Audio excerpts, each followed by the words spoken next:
Welcome to Math with Einstein class. My dear students, வணக்கம். நேற்று முந்தைய கிளாஸ்ல அளவியல்ல வட்டம் பற்றி நம்ம பார்த்தோம். அந்த வட்டத்துல என்ன பார்த்தோம் அப்படிங்கிறத கொஞ்சம் திருப்பி பார்ப்போமா. முந்தைய வகுப்புல என்ன பார்த்தோம்? C/T = π. அதாவது ஒரு வட்டத்தினுடைய சுற்றளவுக்கும் விட்டத்துக்கும் உள்ள என்ன சொல்றோம், விகிதத்தை தான் பை என்ற குறியீட்டாக பிரிக்கிறாங்க. அப்ப அதுல இருந்து நம்ம என்ன பார்த்தோம், சுற்றளவு என்பது என்னன்னு கிடைச்சது, 2πr அலகு என்று கிடைத்தது. வட்டத்தினுடைய பரப்பளவு என்ன கிடைச்சது, πr² சதுர அலகு என்று கிடைத்தது. இந்த பையோட வேல்யூ என்ன அப்படின்னு சொன்னா 22/7.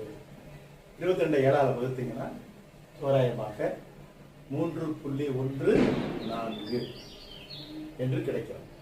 அது எப்படி சார் அப்படி கிடைக்கும் அப்படின்னா, நீங்க பல வட்டங்களை வரைங்க. அது வரையும் பொழுது என்ன கிடைக்கும் அப்படின்னு சொன்னா, அதனுடைய விட்டத்தை அளந்து அதனுடைய சுற்றளவையும் இந்த நூலை வச்சு அப்படியே அளந்துப்பாங்க.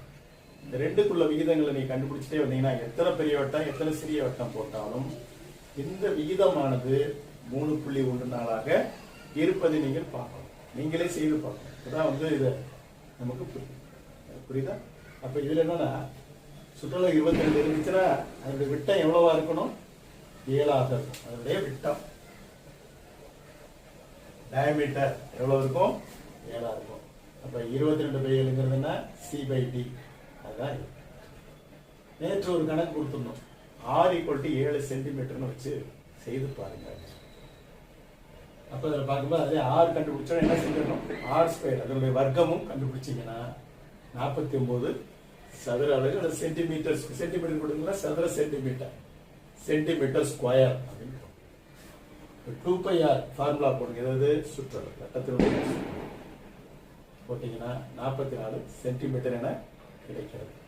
அதே பரப்பளவு கண்டுபிடிக்கும் போது πr² சதுர அலகு. அதுல போட்டீங்கன்னா உங்களுக்கு பரப்பளவு எவ்வளவு கிடைக்குது, 154 சென்டிமீட்டர். R² ஏன் சார் கண்டுபிடிக்கணும், அப்படியே தூக்கி இங்க போட்டுக்கணும். இதுதான் எதையுமே நம்ம முன்கூட்டியே தயாரித்து வைத்துக் கொண்டால் சிறப்பாக இருக்கும். அதனால ஒரு வட்டம் அதனுடைய இதெல்லாம் நம்ம பார்த்துட்டோம். Thank you for watching Math with Einstein. Kindly share and subscribe it.